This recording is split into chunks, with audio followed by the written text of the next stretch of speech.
Can I get a roll call? Commissioner Andrade? Here. Commissioner Pratt? Sorry, here. Commissioner Seifert? Here. Chair Hernandez? Thank you. I'm here. Now, with that, I'd like to move the approval of the Planning Commission minutes of September 7th, 2016, and I'm going to abstain since I was not present. I'll make a motion to approve those minutes. Second. All those in favor? Aye. I'm going to abstain, and they're opposed. Motion carries. With that, we have approval of the minutes of the September 7, 2016.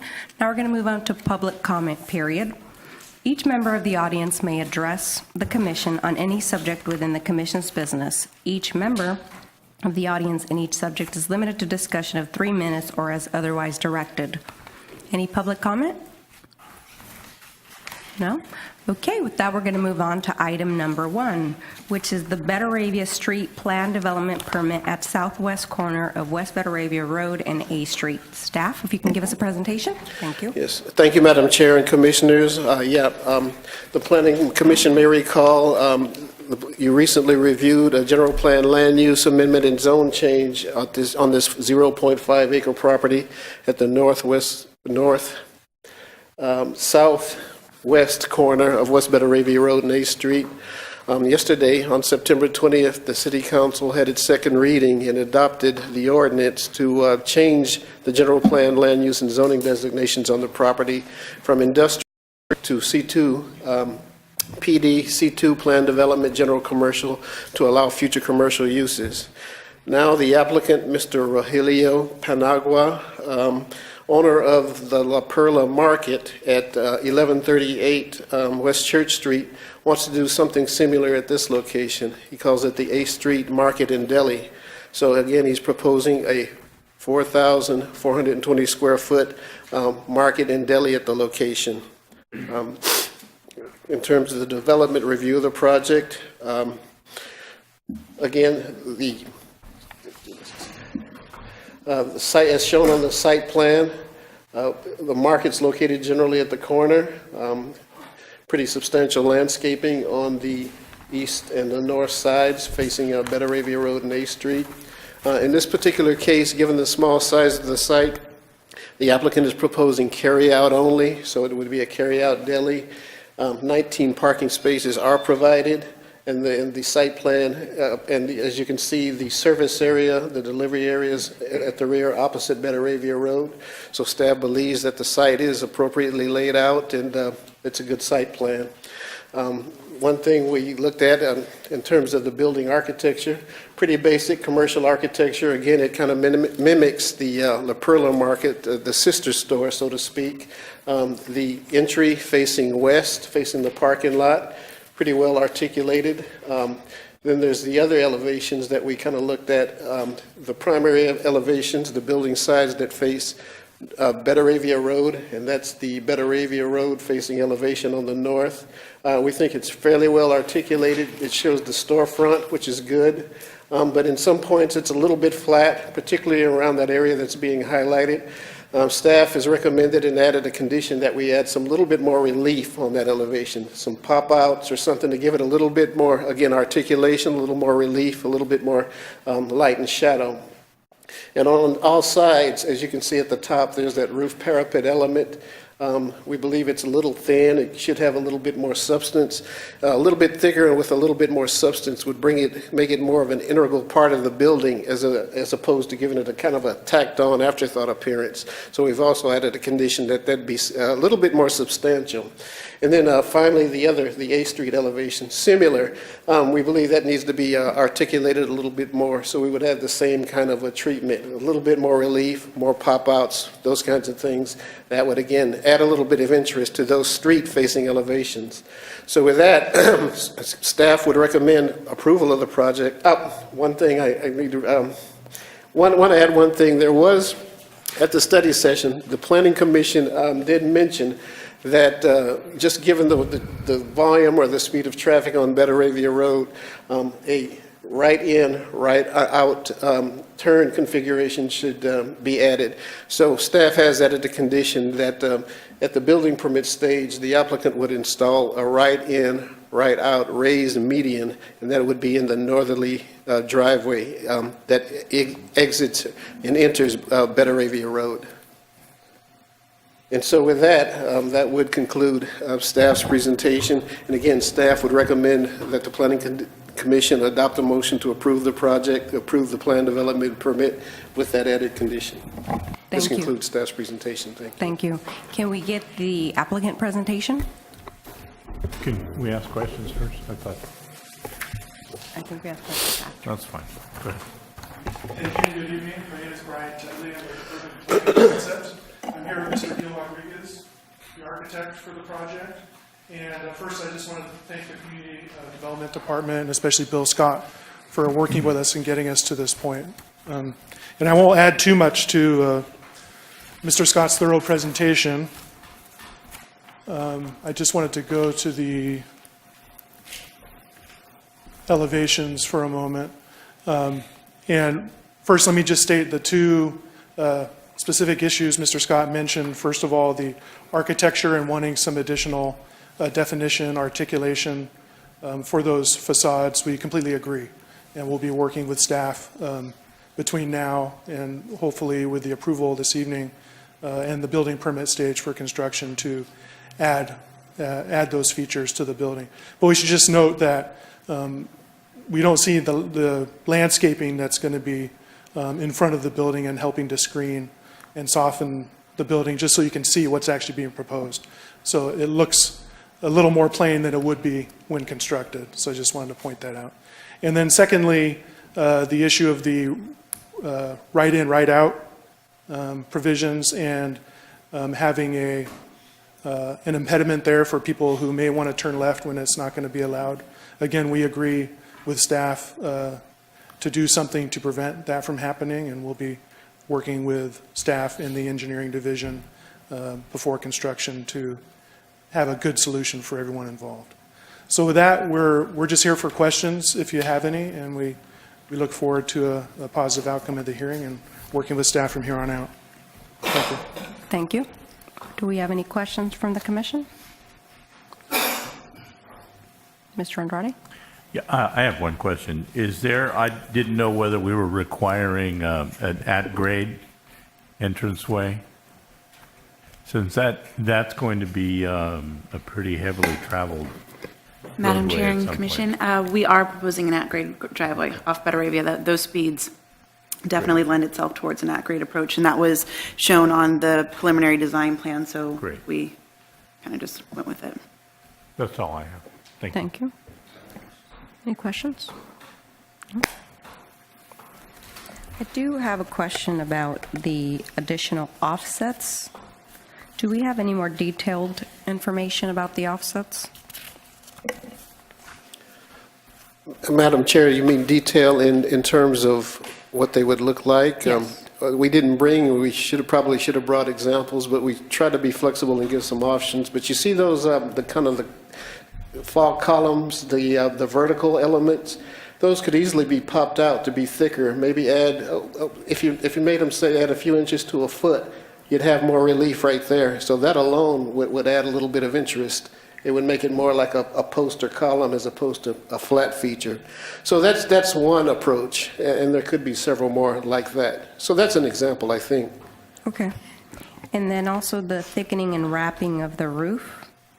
And you see the, right above the signage there, it's a little bit thin and gossamer, so to speak. And the wraparound, you could kind of pull it around, and my apologies, we probably should have brought examples, but literally, if you kind of turned it, had a perpendicular wall, it would give the impression of depth or thickness. It would look more like a cubic figure as opposed to a flat figure, a flat feature. So that would be one example, or just simply thickening it or widening it a little bit more to give it more substance. Okay, thank you. Just a follow-on Yes, Ms. question Pratt. to that, the image that Mr. Tetley showed had that. Is that right? Have you seen those additions that Mr. Tetley had in his image? Was it? It's different than that, but. Sorry, Yes, that's what was confusing me, what was on, there we go. Yeah. Okay. So So that's, this is what we're talking about. that's for the us. image from the parking lot. That's the front of the building I see. that I Yeah. don't Okay. think there's any questions or concerns over. It's Okay. when we do go around the building that there Okay. are some of these areas where a little more detail. Okay, very good. Also, as the applicant said, depends on what their landscaping is doing there as well. Thank you. My apologies if I wasn't clear. Yeah, the parking lot facing side looks pretty good. We agree. I'm with you now. Agreed. Everybody was showing a different Yeah, image. yeah. Okay, thank you.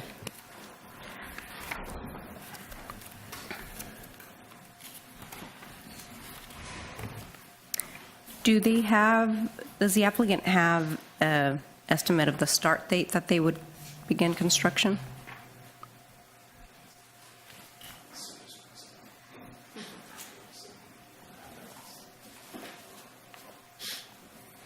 Yes, thank you. I think the answer in general is as soon as possible. Mr. Gil Rodriguez, the architect, is far along, about 80% with the construction documents. And so with approval, he'll get his structural team going on the structural details. And if we could do it this year, that'd be ideal. Okay, thank you. No. Any more questions? No? Okay, with that, can I get a motion? So moved. If I can interrupt, could you see if there's condition. any other public input first? I'm sorry. Do we have any public comment? No? Okay. Okay, so I'll make a motion to Have you approve. closed the hearing yet?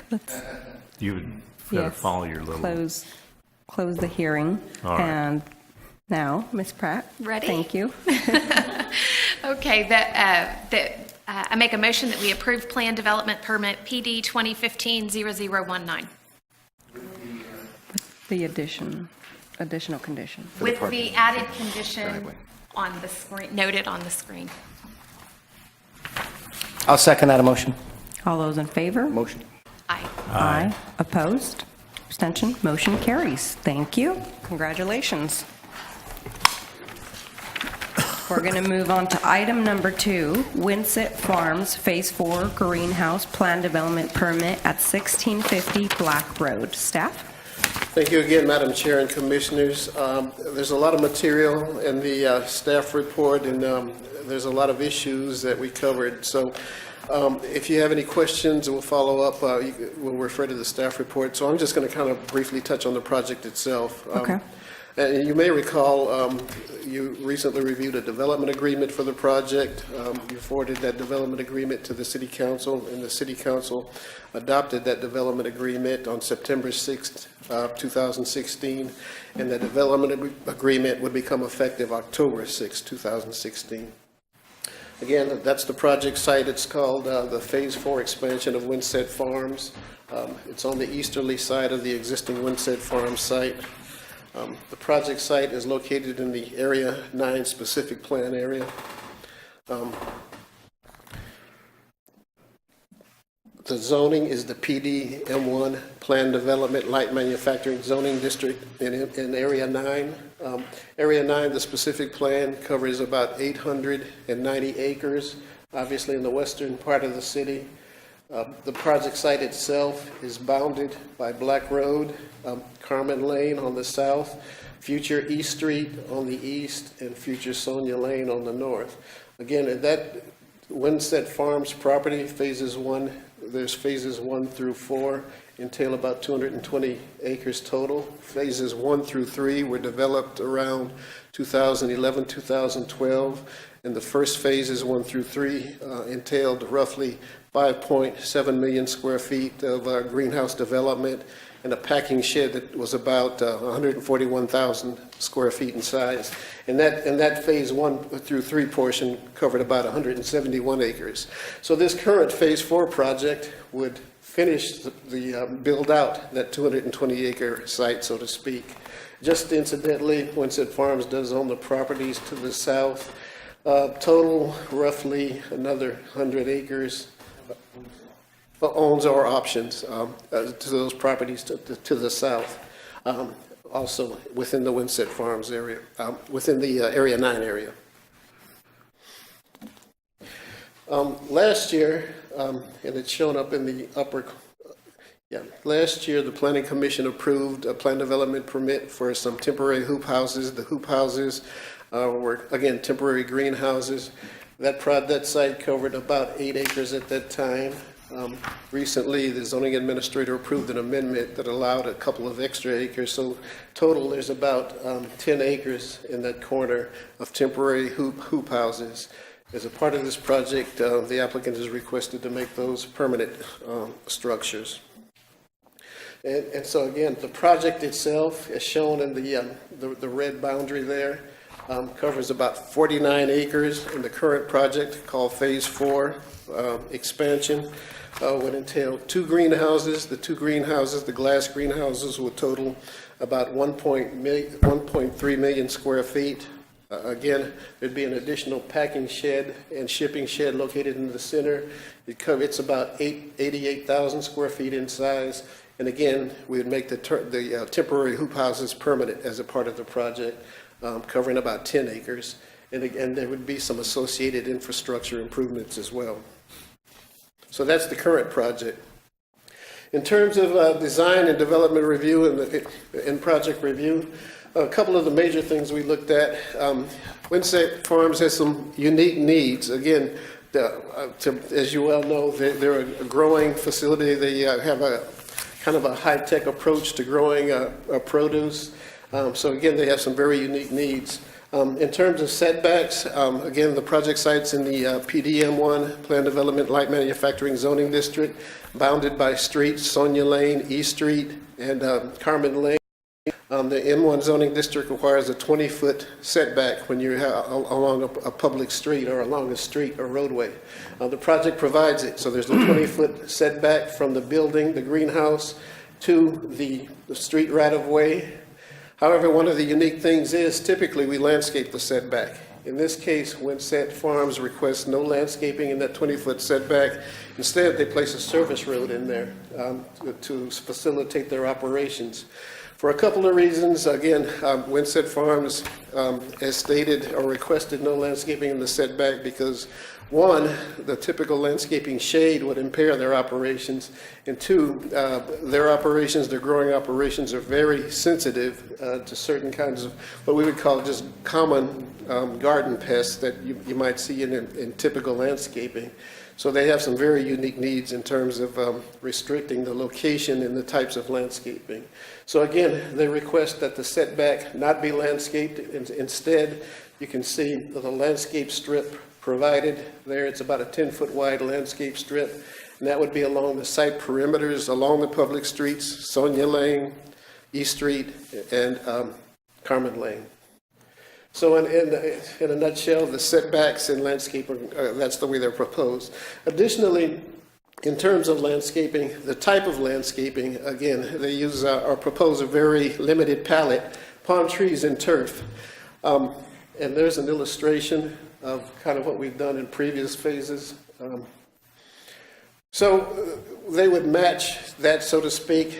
This is the northerly side of the Greenhouse 1, Phase 1 greenhouse, future Sonia Lane. That strip looks a little bit wider. I didn't have a chance to check, but that looks like more than 10 feet. But in general, the same concept would apply. The service road, the landscape strip, and the palm trees. So that's what the applicant is proposing along all of the perimeters, that kind of landscaping. Just as a side note with that, typically, again, we wouldn't advocate, or we wouldn't allow turf under current drought-tolerant landscape provisions, state-mandated provisions. But again, in this case, one, Winsett Farms has unique needs, but two, they have their own reclaimed water that they use. So Winsett Farms provides reclaimed water to maintain the landscaping. The last part on the landscaping is along the Carmen Lane, the northerly Sonia Lane, on all the perimeters, Sonia Lane and E Street. They're proposing to postpone installing the perimeter landscaping. So we haven't added a condition that allows them to delay installing the landscaping until such time as the development agreement kicks in, so to speak, and they do the improvements required by the development agreement. So the perimeter landscaping is shown, would look like that. It would be installed, but it would be installed at the same time as they implement the development agreement. So that kind of sums up the landscape and setbacks. Also, there's a couple other things that we looked at when you visited the site. Over time, when they did the phases 1 through 3, they had a lot of special needs. One of them, they discovered they needed more parking than they had planned for. So that's shown there as one temporary parking lot. I don't know if we showed the other one. And that's one of them, yeah, and that's the other. That's roughly a 400 space parking lot that was established as temporary. Clearly, the parking lot does not meet Area 9 specific plan design standards or municipal code design standards. So there is a condition added that that parking lot be phased out. We'll give them time to kind of figure out if they need additional parking and where to put it. But again, all parking consistent with the specific plan standards needs to be improved, to meet those kinds of standards, paving, landscaping, and so that would be a part of the project. Also, in terms of setbacks, just very quickly, and I should have, there's some storage tanks shown on the site plan, and my apologies, I should have just touched on that. And it's one of the conditions we added. The storage tanks are there, that's typical, the water tanks that they use. The tanks are big cylinders that are up to 46 feet in height. Where they're placed, they encroach on the East Street frontage. And again, in the future, East Street will be a major arterial. Right now, it's not much more than a dirt road, but in the future, it will be a public street. And so we need to meet the setback for those tanks as well. So there is a condition that those tanks be pulled back to meet the 20-foot setback standard. Now with that, I think, in terms of the number of parking spaces, we mentioned a little bit, the project will install 225 new parking spaces. That'll meet the parking needs of the Phase 4 development. And again, they'll have a total of about 774 parking spaces. So parking should adequately be met. In terms of environmental procedures, the revised conditions. The applicant requested and staff reviewed and added some revised conditions. So as a part of our recommendation, we will be recommending the Planning Commission adopt some revised conditions, and then there is one added conditions. They're shown on the screen, and one would just be a minor modification to the condition involving the landscaping. Instead of 15 feet wide, the strip would be 10 foot wide, as shown on that section that we talked about. So that would be consistent with that cross-section we showed. The second, there's a requirement or a condition for a detention basin, and staff, the applicant asked us to remove that condition since it's kind of repetitive with a public works condition. So planning staff agreed to remove the retention basin requirement and just refer to a public works condition that generally covers that. So we've deleted that condition. The other one is just a modification to the industrial performance standards, because some do and some don't apply. Some of the performance standards in the municipal code will apply. We just kind of modified to say, unless otherwise specified by this plan development permit, those performance standards will apply. So it's a little bit more flexible and more accurate. So we agreed and made that condition, and then finally we added the condition about the storage tank setback. So again, that would be part of staff's recommendation, that those modifications and conditions be included in the Planning Commission's motion. So with that, I'm going to turn it over to Planning Division Manager Gilly, who's going to talk about the environmental issues a little bit more. Can I ask that you also address the conformance with the Area 9 specific plan before you get into the environmental? Because that seems to be a significant issue in this project. In terms of conformance with the specific plan, Again, it's a unique project, and it's the first project and only project in Area 9. And at some point, we may step back and revisit Area 9. There's several reasons it doesn't conform, and there's a few reasons it does. In one respect, because it is kind of a high-tech growing facility, it does have its own kind of appearance and operation and function that does kind of fit visually with the Area 9 specific plan. In terms of, say, job creation, it doesn't. The Area 9 specific plan actually envisioned mostly manufacturing jobs. Again, the project sites in the PDM1 plan development light manufacturing zoning district, which the specific plan does list greenhouses as a conditional use. So in that respect, it's consistent. In terms of generating the high number of high-paying manufacturing jobs, obviously agricultural jobs don't quite meet that measure. However, Winsett Farms does pay more than the average farm labor. So in those kinds of respects, it does and doesn't again. But the staff has found in general, and given there's no other development that has occurred or is occurring in the immediate future in Area 9, we believe it's a pretty good fit. Was there anything else in particular? Yeah, no, I just wanted you to speak to that because so that we recognize what it is that we're doing here. Because I disagree with you that this is necessarily in conformance with Area 9 specific plan. Because it talks about strengthens the economy of the city by creating high-paying jobs, as well as to provide infrastructure necessary to support development within that.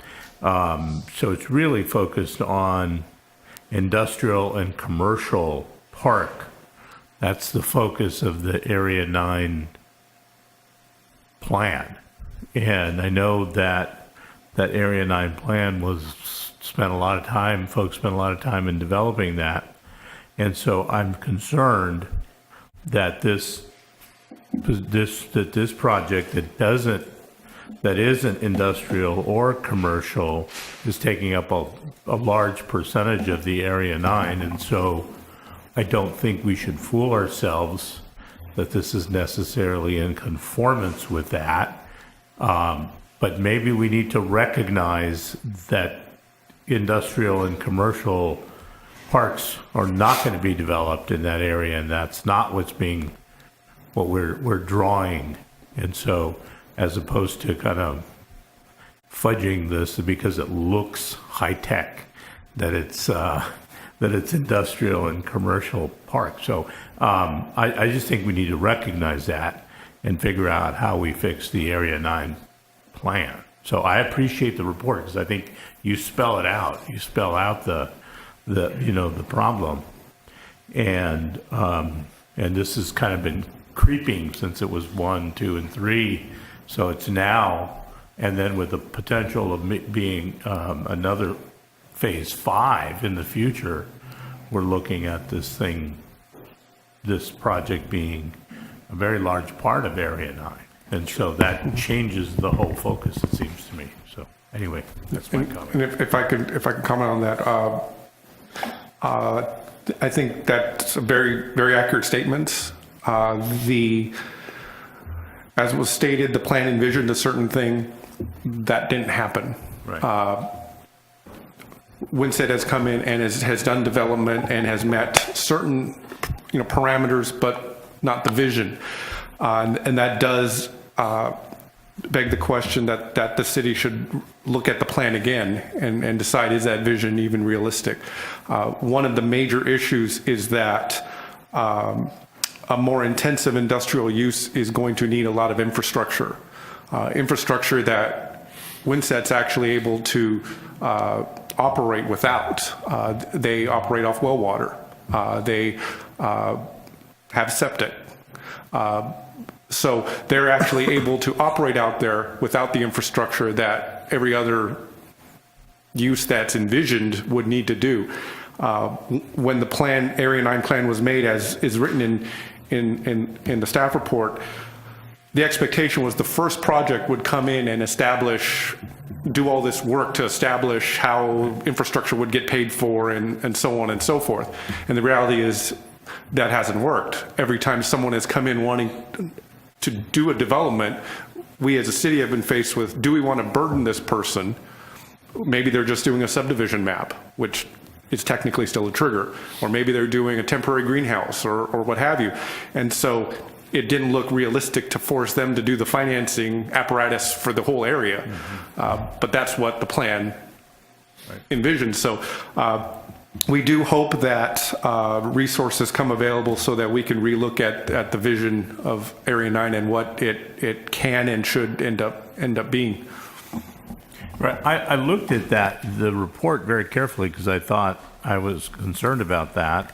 I think Winsett Farms does a good job. I'm not denigrating the position and the jobs that they've done, but we were talking about 4,400 jobs in this area at the rate of 20 jobs per acre, which was the build out for Area 9, and now we're looking at 3 jobs per acre on what's going on. And so we just, as a city, need to decide that this is what we are doing, as opposed to saying, well, it's in conformance with the plan. And so, at any rate, no, I thank you, Bill, because I think you put it in the report and recognize the real issues here. Thank you. That then leads to the last part where we want to talk about the environmental review, and we did get a letter from the U.S. Fish and Wildlife Service from mid-September. This was 2 weeks after the close of the public review period, but nevertheless, we are going to take it into consideration and prepare a response letter that will eventually be in the final MND document.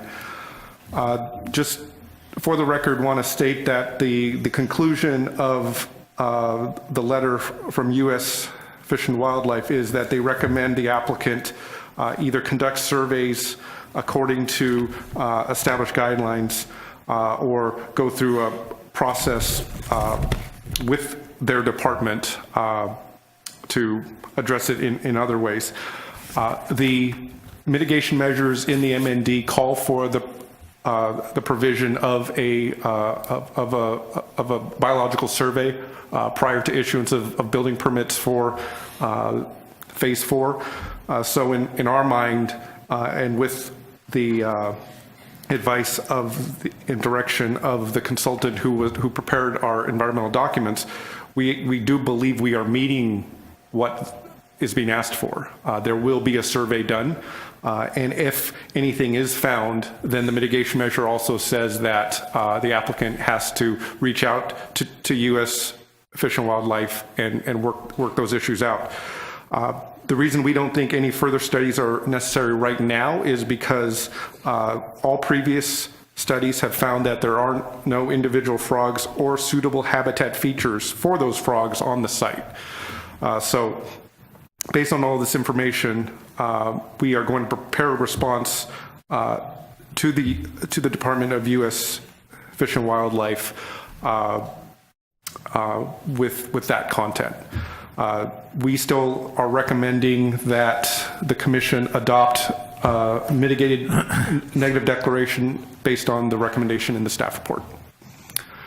And that concludes the staff presentation, and we're available for any other questions. Can I ask Peter, a one question? question. I'm sorry. Go ahead, Mr. Commissioner. Yeah. Is staff going to be, if this is considered a criminal violation, going to sit in jail for a year for us? No, I'm being facetious, but serious. They're saying that they disagree with what you've just told us with your findings. That's what they've said. And so, what is the impact of this letter in terms of this overall proposal? I guess that's my question. It seems like it was just received September 20th. So has there been sufficient time to review everything in this letter? Yes. I'm asking. Yeah, attorney. staff is comfortable and agrees with the consultant that the concerns of the department have been adequately addressed in the environmental document. The city won't be doing a take by approving the mitigated neg deck, so we won't be going to jail. But if the applicant does that during the construction, then that's on them. Okay. And if there are specific inquiries about the details of the surveys and what was done versus what's being asked, John Larson of Rincon is here, and he was the lead on preparing the document, if you have any specific questions in that area. Do you have any specific questions you'd like to ask? Any questions? Thank you, Peter. The E Street, is that going to be done at this time? That's later date, that's somebody else's property? Is that a city property, or? Thank you, Madam Chair and Commissioner Seifert. East Street won't be done in accordance with the development agreement. East Street wouldn't be constructed at this time until the city, either one or two things happens, enough development occurs in the Area 9 plan area, or the city determines it's appropriate to construct and improve East Street. So that's never going to be used as any type of access to this project? Currently, they do use it as access, more or less temporary construction access, yes. And the city can require them to build a portion of it, the portion that's on their property, but through the development agreement, it was determined why build half a road when no one else is needing an improved road and everybody is able to get by with what's out there. That's also why not all of Sonia on the north side was built with phases 1 through 3. So the DA really kind of continued that whole theme of don't build the streets until there's a little more demand for it. Thank you. Any other questions from the commission?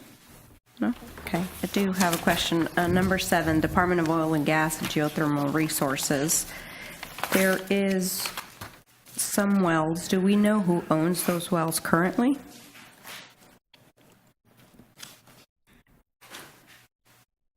I think that's probably something the applicant would have better information on. Okay. Let's move on to the applicant presentation then. Madam Chair, before we do that real quick, I just want to clarify something about the revised conditions. I don't want it to slip through. By deleting number 19, we lose a number. Number 21 will become number 20, and the condition that they want to add as 22 should be added as 21 because the public works conditions start at 22. So just we need to renumber accordingly. I just wanted to state that so that that's part of any motion that may happen. Okay. The applicant have a presentation. If you can state your name and address. Good evening, Brian Schwartz, Urban Planning Concepts. Before I begin, I'd like to introduce a couple key members from Windset Farms. Tony Martin, who's the CFO, and David Wesley, Director of Development. And I'll just begin, instead of introducing the entire team, I'll just go ahead and begin here. The slide shows the specific plan area, more just in a broader perspective in relationship to 101, the rest of the city. The wastewater treatment plant is within there too. And this is a little bit more zoomed in on Area 9 specific plan area. Bill went already through kind of the boundaries of that. I did want to point out one item is that the county jail, which is on the southwest corner there, they just had their groundbreaking. So the jail will be under construction too and adjacent to the specific plan area. This slide shows the 4 greenhouses, the packing area, and Windset Farms has been investing in Area 9 since about 2008, 2009. So even before the specific plan was adopted, they've been planning and doing permitting, and the CUP that they have for greenhouses 1 through 4 has been approved even before Area 9 was done. So they've been making significant investment in the city in this area for quite some time. This is the specific plan zoning map. This was shown previously, and the staff report refers to this being, purely kind of high tech and just industrial. But there's multiple layers of industrial that's approved within the plan. There's heavy industrial. There's light industrial. There's also agriculturally focused high tech. In there, almost 100 acres of it. There's also 100 acres of office and some general commercial. So there is a bit of a mix of zoning within there. It's not just pure high-tech business park in there. This is an aerial view of the site, zoomed in a little bit. Again, the Ford greenhouse and the packing shed. If you would point to, and I'll just do it from an aerial view, the temporary parking facility is there. Right next to that, going east, they've got some biofiltration wood chip ponds that they use to denitrify some of the groundwater. They've got their leach field going further to the east. And then Bill pointed out the majority of the Phase 4 area. And this area has been basically completely graded out in construction now for a while through various permits that have been obtained by the city and the county. They've spent $3.2 million cleaning up a historic oil field sump recently. That's right there. They are they're working to help realign E Street so it gets E Street in a proper alignment with the city's right-of-way. They also, and Bill alluded to, they've constructed about 8 acres of high hoop houses there. So this whole area has been completely graded, and construction has been going on in this part through various permits already. This is the overall site plan. Staff has already gone through the main components of it. There was a question about the tank facilities and a condition of approval, and we will be working with staff to move the tallest tanks away from the right-of-way so that they're pushed back off the street as far as possible. All of the produce that is generated and grown in the hoop houses and the greenhouses are then going to be moved into that packing facility, packing, grading, and then for distribution. All of the trucks for distribution are going to be coming out of Black Road. So they'll be coming along improved access ways there, out to Black Road, and then to various places. The only deliveries that are going to be going through E Street right now are kind of construction work, small deliveries such as packing materials and other kind of operational types of materials through the back. All the employees will also be using the access off of Black Road. That's where their security gate is, and they want kind of a single point of access off of that road. And just a couple points about how efficient this high-tech greenhouse operation is. If you haven't had an opportunity to take a tour, we'd certainly encourage you to, because it's pretty remarkable. They do about 20 times more food per acre than regular conventional farming. And one of the statistics that I like, when I was just recently on a tour, I learned something every time I go on a tour, is that they said they grow 1 billion grape tomatoes per greenhouse annually. So for every 32 acres, they grow 1 billion grape tomatoes. I thought that was pretty astounding. They use approximately one ninth of the amount of water, and that's because they continually reuse and recirculate their water. They even capture their condensation within the greenhouse and reuse that. So extremely efficient. They use half the amount of fertilizers, and even the fertilizers that they do, they bring up from the groundwater. They clean it in those biofiltration ponds, and so it's extremely efficient with regards to fertilizers and their pesticide and herbicide use. They have an extensive integrated pest management system in there. Since the crops are grown off of the ground, none of it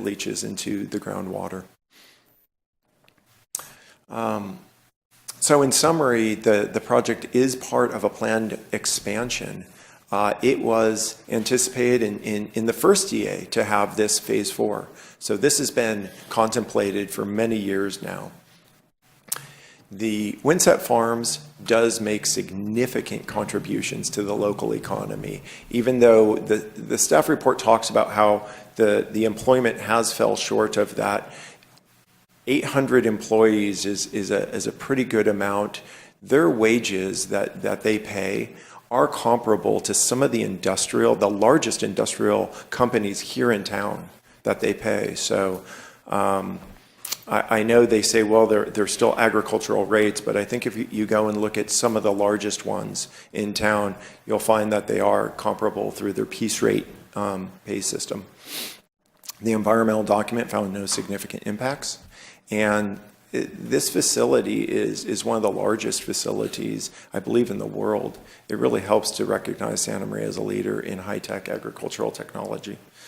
There was a couple other questions, points I wanted to make. Regarding the setbacks against the greenhouse, there was a couple of reasons that staff stated, and those are true, but another reason is that the greenhouses need to remain clean and dirt-free. And so what those small access roads right next to the greenhouse do, it allows a small cart with a pressurized washer on the side to be able to go through and clean the greenhouses regularly. If they've got landscaping in there, it's much harder to do, or if there's turf, it gets a little bit muddy and things like that. So that's another reason why they would like to have those landscape-free zones in addition to what staff said. The landscape, I think staff alluded to it, is going to be installed when the public roads go in. Installing the landscaping now when there's dirt roads and stuff, there's no one going to see it.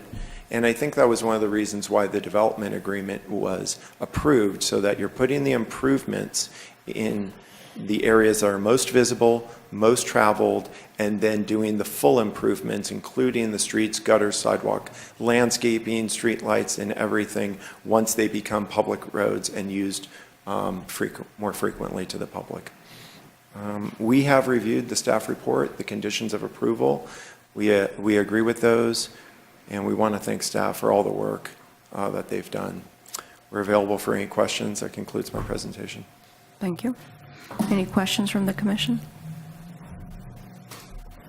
I just want to say that I did a site visit at Windset Farms, so thank you for that. And it was very, there was so much to learn and see, and I think the reports both reflect all that was learned, so thank you.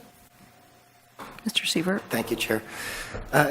Brent, is the remediation complete on that oil? I noticed big piles of dirt out there. I know they spent a ton of money. Is that now everything's been designated? What has to be hauled off? Is it done? I know it's nearly done, and one of the conditions of approval is to get those no further action letters, the last sign off from the county. I know they're really close to doing that. They've been doing a lot of truck trips out to the Santa Maria landfill. So off the top of my head, I would say it's probably close to 80%, but I don't think it's all the way done. Within days. Good. Yeah. Within days. Yeah, I also have to state I did go for a site visit. I met Tony and David out there. We not only toured the facility, but we did talk about the project. I did get a chance to do a walkthrough. It's a very impressive facility. It's got everything is new, high tech. Some of the technology in there really needs to be seen by people in town. It's not something that we normally have here. The working conditions, I was impressed. Everyone is standing upright. There's nobody leaning over picking plants. The atmosphere looked good. I was a piece worker at one time myself, so I appreciate the ability to make more money if you work harder. I think that's a very good incentive. I'm excited about this project. I think it's good for us. My issues are more with the infrastructure and the city's streets that we have, as I stated on the Tobes project also, we have this prison, we have the BETTERAVIA, on BETTERAVIA, we have the new market. We're going to have quite a bit of traffic.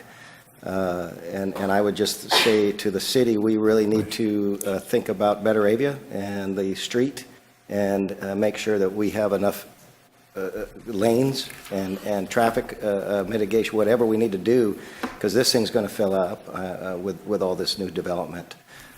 And I do travel that street quite often, and it can be dangerous. Thank you. Any other questions, Mr. Andrade?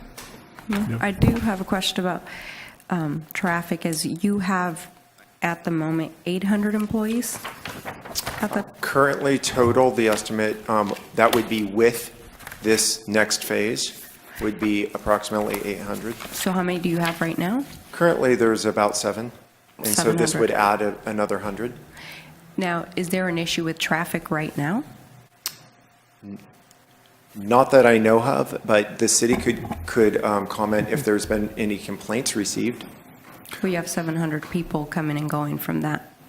I'm sure that you probably have shifts as well, right? That's A lot correct. of people start at the same time. That's correct, and actually, a lot of them, they will start very early in the morning and then get off earlier in the afternoons. They're missing the peak hour trip times. Yeah. So one of the, on one hand, there can be a discussion about how this may not be providing the volume of jobs that the plan might have intended, but on the other hand, it's not providing anywhere near the amount of traffic that would otherwise have happened if someone built millions of square feet of industrial in this area. So there overall, in general, no, there is not actually a concern about the traffic. There are places where streets come together and intersections that need to be improved over time. Those do need to happen at some point, but that's not something that is tied to the increased number of employees that this project is going to have. And also want to make a note, kind of following up with statements I made earlier. The report talks about inconsistencies between what's on the ground and the plan, and it's not necessarily, it's not intended in any way to criticize what's happening on the ground. It's more actually to criticize that the plan needs to be relooked at because it's not what's happening. And the fact that that the city is approving Windset Farms out there means that the city is saying that we recognize the vision of the plan isn't going to happen completely. There's still over 60% of Area 9 available to be developed. So it's not that we've lost opportunities, it's that, and it's also not that Windset has taken away any manufacturing jobs, because if Windset didn't happen, I think most people would say you would just have fields out there. Because once again, there's no infrastructure for the more intense development. So just want to make it clear, it's not a criticism of the development or the projects. It's that the city, as we put in the conclusion of the staff report, we need to take another look at the plan and maybe be more realistic. The specific plan, not a master plan that Windset's doing, but what's going to happen in the whole area, what we're going to do about infrastructure, and what's realistic. Because likewise, if the whole area turned into industrial at the rate that was talked about, BETTERAVIA would have much more traffic issues. Huge. So another look at it is... Well, but that's not, come important. on, that's not going to happen overnight. Oh, no, not overnight. Okay, Yeah. well, I mean, that's what you're trying to suggest to us. That doesn't make any sense. I'm not disagreeing with this project necessarily, but I'm just focusing really on what the city's decision has been. Mm-hmm. And the city, looks like Area 9 was approved in 2003, so that was before there were inroads into the project. So, but all I'm saying is that, and I think we've seen the decisions that we've made are not necessarily following the plan. I'm okay with that. I think we should relook at the Area 9, and maybe it was pie in the sky when it was passed. I think I was involved with some of that. I think I was on the commission when all those discussions were held for a long time. But you know, we look back, things happened in 2008 that changed all kinds of things. So I think to try to shove this square peg in a round hole is really causing some friction. But I'm not saying that we shouldn't do this. I'm just saying we ought to recognize what it is we're doing and move forward. So that's all I'm saying. And I think we're actually on the same page. Yep. Yeah. Okay, back to the question that I had about the oil wells. There are 3 plugged and abandoned oil wells. Who owns those? Those, 3 of those, excuse me, There's 3 and 1. One three is of idle. them, 3 of them are owned by Chevron. Okay. And 1 of them is owned by Greca. The 3 have been plugged and abandoned by Okay. Chevron, or the Chevron wells. Right. And the Greca well is considered an idle well. How long has it been idle? Do you know? I don't know how long it's been idle, but I don't imagine they've been producing off of that for quite some time.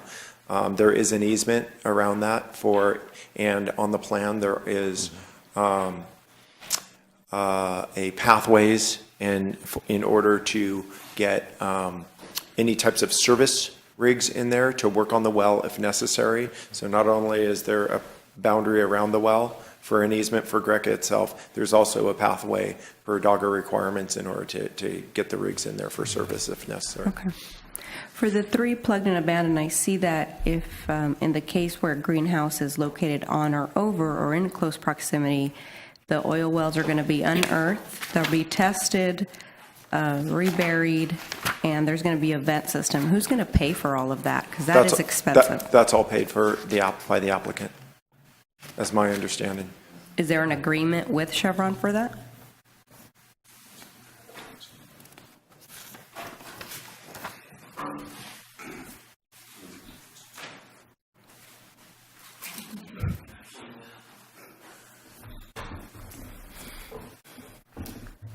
Hi, my name is Jean St. Martin. I'm an attorney for Windset Farms, and I've been speaking with Chevron about how to handle the wells. And I think that's something that Chevron's very used to doing both in this area and across the state in a way that will be very compatible with Dogger's requirements. It will be, it kind of depends on which well it is and the work that has to be done, but they're fully cooperative with it, and I feel like a big part of that is the applicant will be paying the expense for it, but there won't be a lot of expense really given the nature of the wells and that they've all been fairly recently abandoned, so that they're not expecting to have to do any re-abandonment work or anything like that. We should discuss that if we're going to Okay. discuss it. So, It's an important issue. yes. My question was, is there a written agreement with Chevron? The reason they're asking is because both of the 2 commissioners are very well versed in oil law, and so they're not necessarily accepting your conclusion that it's going to be very inexpensive to do this, and so that's why we're asking. So I would just add this onto that comment from my perspective after the site tour and talking to the applicant. I think they know well what they're getting into. If they've agreed to it, they've already done, I would say, the most extensive work that can be done on well, and know what that will cost and what's involved. And they're within days of getting the certification. So I think they do know. I think it's not customary that the applicant would pay, but I'm sure Chevron will love for you to clean up or handle their, Right, and that's their why work. I'm asking if you do have an agreement with Chevron, because it is common for once a well is plugged and abandoned for them to say, we're done, we plugged, we abandoned, and so now it's you who has to pay, and that's where you will say, no, we look at the cost, it is expensive, you pay, and that's you know, it can sit there for years. I've experienced that with companies. That's why I'm asking. But there's no written agreement with Chevron for them to do any work, and that's why and Windset, as the surface owner, I think is able to do much, if not all of the work that they need to do by virtue of being the surface owner.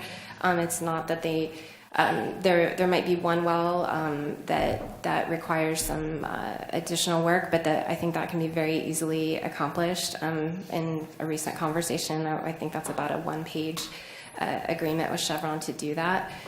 So I feel like again, these are not wells that were abandoned in the 50s or the 60s. These were done, I don't remember the exact years, but it was in the 90s, so fairly recent history. There's several feet of casing, a lot of casing.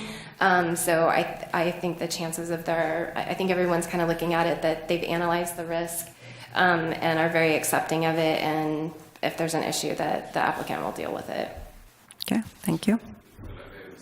Yes. If you can state your name.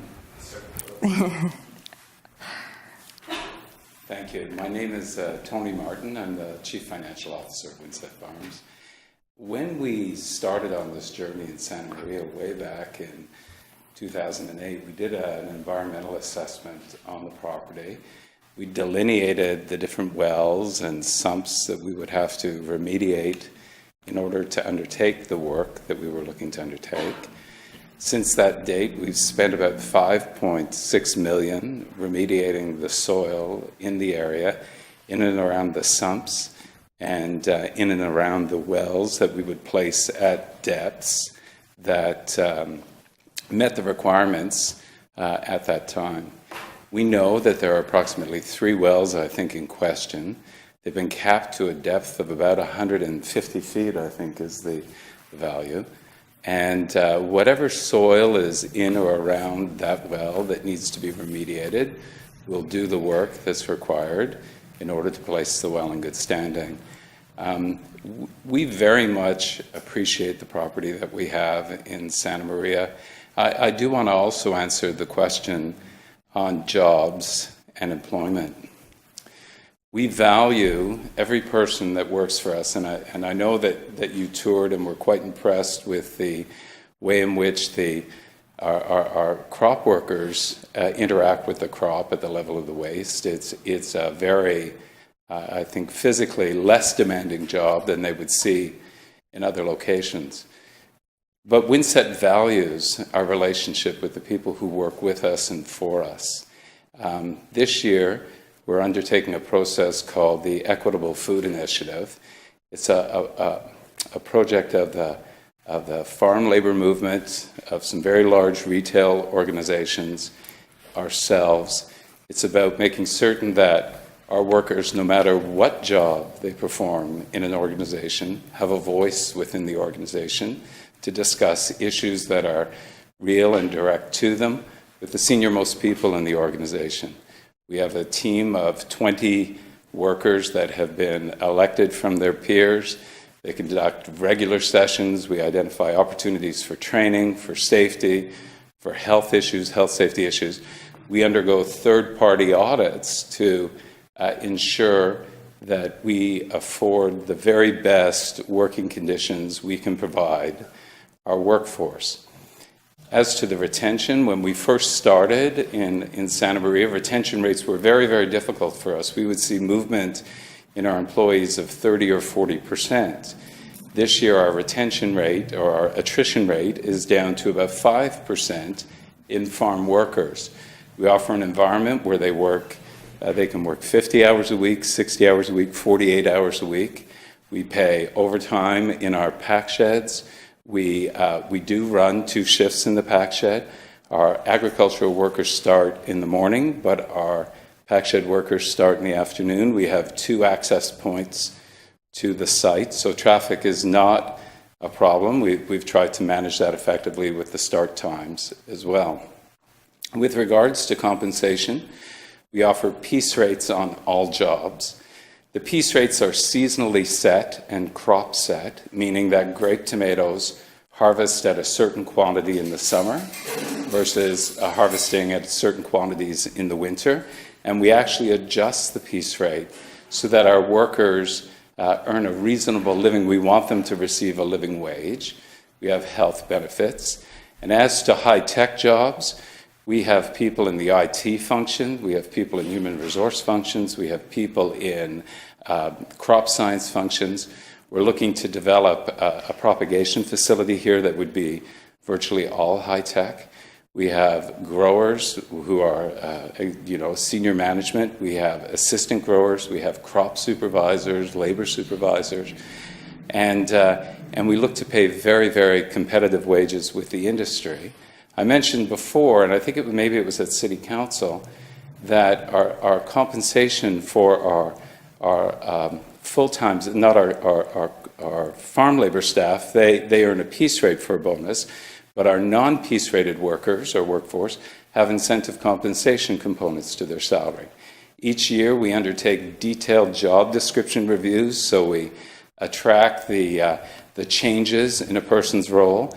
We price the job, the base salary, to the market, so we actually go out, participate in salary surveys, buy salary surveys, do the research on what's happening in particular roles, like what does a forklift driver earn in Santa Maria, what is the CPI increase for the greater Los Angeles area, what are wage settlements like, and we adjust the value without the employee seeking that.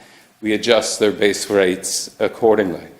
In addition, they have an opportunity to earn an incentive compensation. In 2015, the award was 15%. So for the employees who are eligible, and in California that would be almost 100 people, they received a bonus of 15% of their base wage that they earned in 2015. Our full-time employees have 100% of their health care covered, so there's no copay. We pay everything from dental to vision to hospitalization health care. And as a result, I think we've secured a very, very high loyalty, attrition rate, and I think if you spoke with our employees, they would tell you how satisfied they are with us as an employer.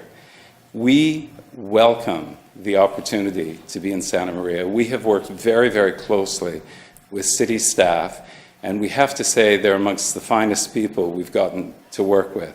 They are honest, straightforward, they tell it like it is, and we work very well together in making certain that what we develop meets the requirements of the city. And I would encourage anyone who hasn't had the opportunity to come out and see us to come and take a tour, because I think it would change your perspective of what we are as a business. We mentioned earlier that on 32 acres, we grow 1 billion grape tomatoes. What you have to think about is the amount of people that it takes to pick a crop like that, to transport the crop from the greenhouse, the methods that you have to use, how you handle it within your pack shed, and how you pack it, grade it, pack it, sort it by size, and send it out the door within a 24-hour period. And it takes significant automation, significant logistics. It takes a significant commitment to investment. Now, as to our effect on the local economy, we've used local architects, local engineers, local plumbers, local millwrights. We've used design personnel, all from the local market. We source our equipment from local suppliers, our corrugate from local suppliers. And even though we may only employ 900 people in our own facility, I believe that we've offered the opportunity for expansion in the community around us, because we're committed to developing Santa Maria as a site of excellence for our industry. Agriculture is changing in North America. Climate change is bringing about big changing moves in the way in which we have to grow product. We also have an expanding population, and our land base is not expanding. We have difficulty with intensive agriculture, committing pollutants to groundwater, and the greenhouse, in a small way, resolves many or deals with many of those issues effectively. We can intensively farm on a small footprint, not contribute to the contamination of groundwater. We have a very low pesticide or chemical application in our crop. We use live bees to pollinate, and so we have to find other methods to deal with the things that some of the local farmers have the opportunity for in the fields. We use predator insects. We introduce over 2 billion predator insects into our greenhouses in a year, and because the greenhouses are enclosed, their populations have the opportunity to grow to manage the pests we would otherwise see. We're working on other crops that are local to Santa Maria to see if we can find ways to change the way in which they grow and improve the outcome in terms of yield and performance. And I think from the perspective of an employer and a company, I think we try to do our part to be a worthwhile and upstanding corporate citizen. We contribute and participate in local events, and we support local charities. We oftentimes do it without recognition. As a matter of fact, we ask not to be recognized, not because we feel that we would be embarrassed about it, but rather we feel that any attention to a local charity, whether it be a police initiative, a family shelter, a family who has trouble with a seriously ill child, we feel that the attention needs to be on them, not what we do. And so I just want to thank the city and the planning department for all of their hard work, and I hope if you have any questions, please feel free to ask me. And if you do have the time, I would love to take you on a tour so that you can see what we actually do. Thank you. Thank you. We do have the written communication of the letter that was previously mentioned, addressed to Bill Scott, Planner 3, from Stephen Henry, Field Supervisor, the Fish and Wildlife Service. Is there any public comment? No? Okay. With that, does the applicant wish to make a closing statement? I think that was, no? Okay, thank you. And I'm going to go ahead, and if we don't have any additional questions from the commission, I'm going to close the public hearing. No? Okay, so, and with that, I'm going to ask for a motion. Well, there's two motions that we have to make. Who would like to make the motion? I'd be pleased to. I will make the motion that we adopt a mitigated negative declaration. All those in favor? There's got to be a second. Sorry, we have a second? I'll second it. All those in favor?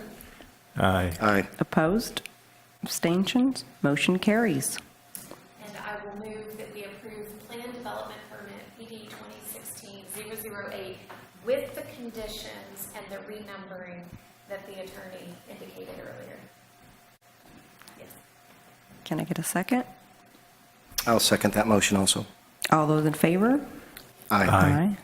Abstentions? Opposition? Motion carries. Thank you very much and congratulations. Great. With that, we're going to move on to other business. Do we have any report on city council actions?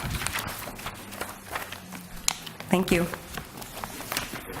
Thank you, guys. As was stated for the prior project, the council had the second reading of the A Street and BETTERAVIA zone change. The Casa Buena rezoning and map had the first reading at last night. That was the 4-unit project at the corner of Cook and Superior. So that plan development permit will be coming back to the Planning Commission after the second reading. The regulations prohibiting any cannabis in the city had an extension to the urgency ordinance that will then allow the actual regulations to start to be developed. There is going to be an outreach coordinator position added? Yeah, they voted on it last Okay. To which department? City administrator. Okay, so in the manager's office, outreach coordinator position being added. That's it for the council. Okay. Do we have any oral report from the Planning Commission and staff. We do have some news today. Miss. So tonight will be my last meeting. I have tendered my resignation for the Planning Commission. It has nothing to do with the great learning experience that we've had, but my personal schedule has changed, and this requires somebody on a pretty tight schedule, and unfortunately, I'm not able to adhere to that. So I've enjoyed my time. Thank you very much. Oh, that's too bad.